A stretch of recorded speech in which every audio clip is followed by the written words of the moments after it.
నమస్తే, welcome to I news.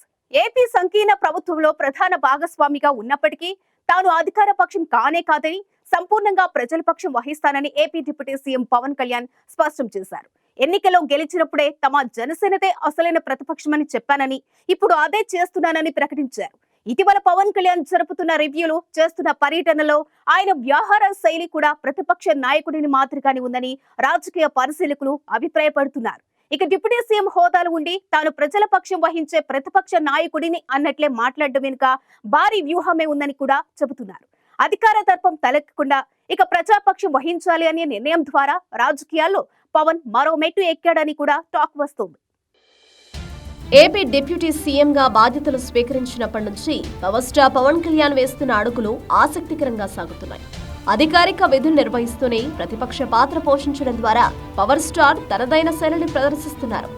ముఖ్యమంత్రి చంద్రబాబుకు అన్ని విధాల అండగా ఉంటూనే ప్రభుత్వ తప్పులను ఎత్తిచూపి ప్రతిపక్ష నాయకుడి పాత్ర కూడా పోషిస్తున్నారు.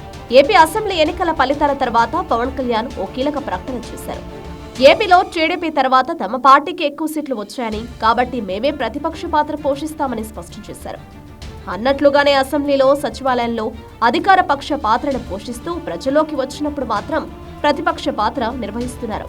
చంద్రబాబు నాయకత్వంలోని రాష్ట్ర ప్రభుత్వాన్ని విమర్శించాల్సి వచ్చినా ఎక్కడా వెనకడుగు వేయడం లేదు. రాష్ట్రంలో శాంతి భద్రతలు క్షీణించాయని మొన్న మధ్య సీరియస్ కామెంట్ చేశారు. ఆడపిల్లలకు రక్షణ లేకుండా పోతే ఎలా అని ప్రశ్నించారు. పరిస్థితి ఇలాగే ఉంటే తానే హోంమంత్రి బాధ్యతలు తీసుకోవాల్సి వస్తుందని హెచ్చరించారు. హోంమంత్రి అనితను టార్గెట్ చేసుకుని పవన్ సీరియస్ కావడం ఏపీ రాజకీయాల్లో పెద్ద సంచలనమైంది. సీఎం చంద్రబాబుతో పాటు హోంమంత్రి కూడా పవన్ కామెంట్లను స్పోర్టివ్ గా తీసుకున్నారు. లా అండ్ ఆర్డర్ విషయంలో పవన్ సూచనలు పాటిస్తామని ప్రకటించి అప్పటికప్పుడు పరిస్థితిని చల్లార్చారు. ఇటీవల పవన్ కళ్యాణ్ కాకినాడ పోర్టును సందర్శించారు. అక్కడ కూడా ప్రతిపక్ష నాయకుడి పాత్రే పోషించారు. ఏపీకి చెందిన రేషన్ బియ్యం మోడల్లో ఆఫ్రికా దేశాలకు అక్రమంగా ఎగుమతి కావడాన్ని రెడ్ హ్యాండెడ్ గా పట్టుకున్నారు. సీజ్ ద షిప్ అంటూ ఆర్డర్ వేశారు. ఇంత పెద్ద మొత్తంలో పేదల బియ్యం స్మగ్లింగ్ జరుగుతుంటే ఏం చేస్తున్నారని అధికారులపై మండిపడ్డారు.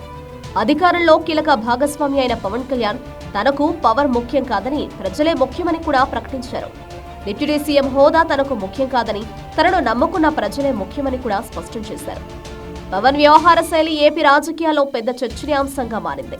ఓవైపు డిప్యూటీ సీఎంగా ఉంటూనే మరోవైపు ప్రతిపక్ష పాత్ర ఎందుకు పోషిస్తున్నారనే చర్చ నడుస్తోంది.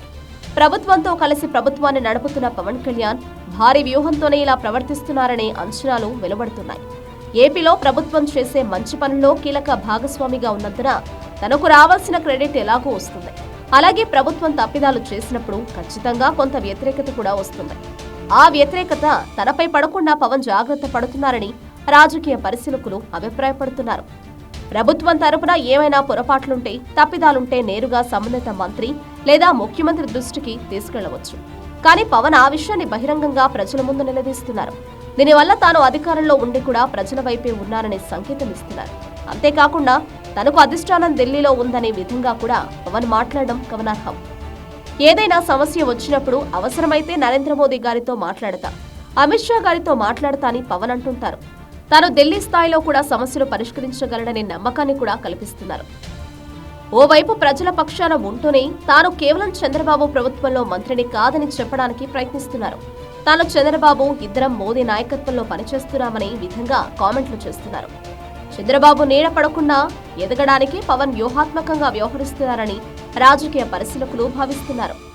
స్వతంత్రంగా ఎదగడం ద్వారా రాబోయే కాలంలో ఏపీ రాజకీయాల్లో మరింత క్రియాశీలకం కావాలన్నదే పవన్ ఎత్తుగడగా చెబుతున్నారు.